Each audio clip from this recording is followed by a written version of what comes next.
Knowledge point में आपका हार्दिक अभिनंदन है। आज हम आपको इलेक्ट्रॉनिक विन्यास के बारे में बताएंगे कि इलेक्ट्रॉनिक विन्यास कैसे सिंपल लैंग्वेज में करते हैं और आरामदायक। तो मैंने पिछली क्लास में आपको बताया था ये ऑफ-बाउ का सिद्धांत, इसका नियम लिखना। उसके बाद आज हम पढ़ेंगे KLMN वितरण, ब्लॉक निकालना, आवर्त निकालना, संयोजकता निकालना, आक्सीकरण संख्या निकालना। तो हम स्टार्ट करते हैं। पहला तत्व हम लेते हैं ZN30। इसमें हम कैसे ब्लॉक, आवर्त, संयोजकता, आक्सीकरण संख्या निकालते हैं। तो देखिए ZN30 पहले इलेक्ट्रॉनिक विन्यास इसी नियम से करेंगे और इसे बिल्कुल से सीधी लाइन में लेके, तो 1s2, 2s2, 2p6, 3s2, 3p6, 4s2, 3d10। तो 10 इलेक्ट्रॉन्स, 10 इधर और 10 ही, पूरे टोटल 30 हो चुके हैं। ये हमने वितरण कर दिए। इसके बाद KLMN वितरण, KLMNOPQ, ये 7 आवर्त होते हैं। इसमें भरना कैसे है। पहला पॉइंट 1s2, पहला नंबर K का है और पहला नंबर S का है, तो ये पहला नंबर और ये पहला नंबर सेम है। तो पहले नंबर पे कितने इलेक्ट्रॉन है? 2, तो 2 इलेक्ट्रॉन लिख दिए। इसके बाद हम देखते हैं कि दूसरे नंबर पर हमारा L है और दूसरे नंबर पर हमारे ये हैं, तो ऊपर वाले इलेक्ट्रॉन्स इसमें और इसमें कितने टोटल इलेक्ट्रॉन्स हैं? 8, 6 और 2 8। उसके बाद नंबर इसका आया है तीसरा, और तीसरा नंबर कहाँ है हमारे? एक तीसरा नंबर ये है, एक ये है और एक तीसरा नंबर ये है।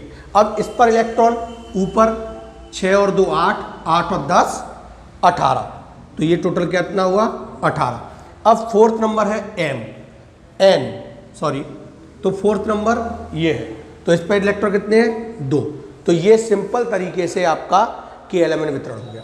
केवल आपको स्थान देखने हैं और स्थानों पर रखना है। पहला स्थान था, पहला स्थान K का था, 2 इलेक्ट्रॉन से 2 इलेक्ट्रॉन्स हो गए। दूसरा स्थान था, 6 और 2 8 थे, 8 इलेक्ट्रॉन हो गए। उसके बाद तीसरा स्थान और एक तीसरा स्थान ये रहा आगे, तो इसके भी देखे हमने, तो 6 और 2 8 और 10 18। फिर उसके बाद ये चौथा स्थान था, यहाँ भी चौथा स्थान था, तो इसमें 2 इलेक्ट्रॉन, इसमें 2 इलेक्ट्रॉन। बाकी के ये नहीं है तो कोई बात नहीं, बाकी का ऐसे ही करना है, कितना बड़ा भी हो। KLMN आपका सेम कंडीशन से निकलता है, ठीक है। इसके बाद आती है ब्लॉक। बिल्कुल ही सिंपल है, कोई दिक्कत नहीं है, ब्लॉक आराम से निकाल पाओगे आप।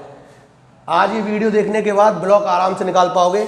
आपको बस केवल ये देखना है कि जिस तत्व का हम इलेक्ट्रॉनिक विन्यास कर रहे हैं उसका लास्ट जो SPDF है, SPDF जो ABCD लिखी हुई है उसमें से लास्ट कौन सा है। यहाँ देखा D है, तो हमें आया इसका ब्लॉक D है। अगर यहाँ पे लास्ट S होता तो इसका ब्लॉक S होता, यहाँ पे लास्ट अगर P होता तो उसका ब्लॉक भी P होता, अगर यहाँ पे F होता तो उसका ब्लॉक F होता। तो ब्लॉक केवल आपको ये देखना है कि SPDF वितरण में लास्ट वाला क्या है, ठीक है। अब इसके बाद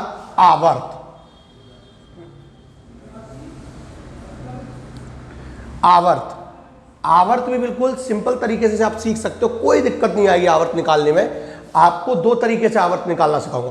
पहले SPDF वितरण में जो वाले आगे वाले अंक हैं वो कौन सा सबसे बड़ा अंक है, तो आप देखेंगे 1 2 2 3 3 4 3, इसमें सबसे बड़ा अंक 4, तो इसका आवर्त कितना हो गया? 4। इजी बिल्कुल से। अगर ये तरीका नहीं समझ में आया तो एक और तरीका आपको देखना है कि KLMN कितने खानों भरा हुआ। देखो KLMN टोटल 4, तो आवर्त भी हमारा कितना निकला है? 4। बिल्कुल सिंपल तरीके से आप निकाल सकते हो ब्लॉक और आवर्त को, कोई भी दिक्कत नहीं होनी चाहिए। इसके बाद आता है संयोजकता।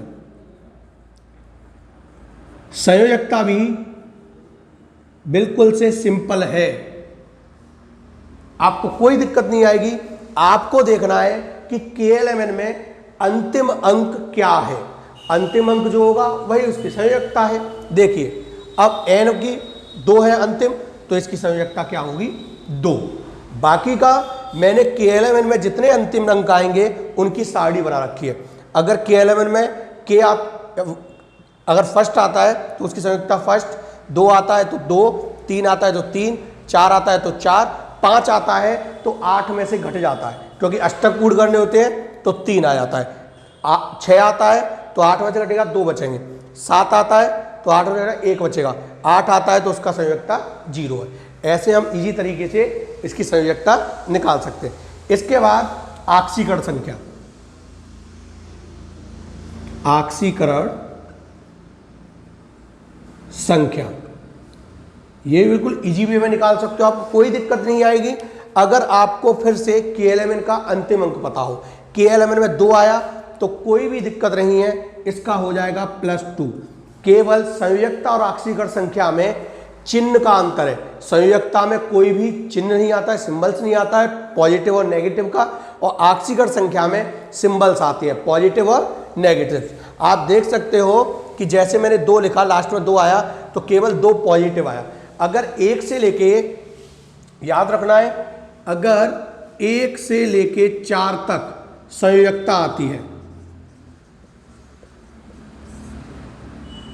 और आक्सीकरण संख्या आती है, तो आक्सीकरण संख्या में पॉजिटिव चिन्ह होगा, ठीक है, और संयुक्ता में कोई भी चिन्ह नहीं होगा, लेकिन ये वही रहेंगे 1 से लेके 4 तक, नो चेंज इनमें। बाकी का 5, 6, 7, 8 आता है तो हमें अष्टक पूर्ण करने के लिए 8 में से घटाना पड़ता है। तो 8 में से घटाने के लिए हमने आपको ये शो करके दिखाया है। देखिए 8 में घटने के बाद यही अंक आएंगे और ये नेगेटिव हो जाएंगे। कोई भी दिक्कत यहाँ तक बिल्कुल आपकी समझ में आया? अगर आपकी समझ में नहीं आया है फिर से वीडियो देखना और फिर से कोशिश करना, ठीक है। Thank you.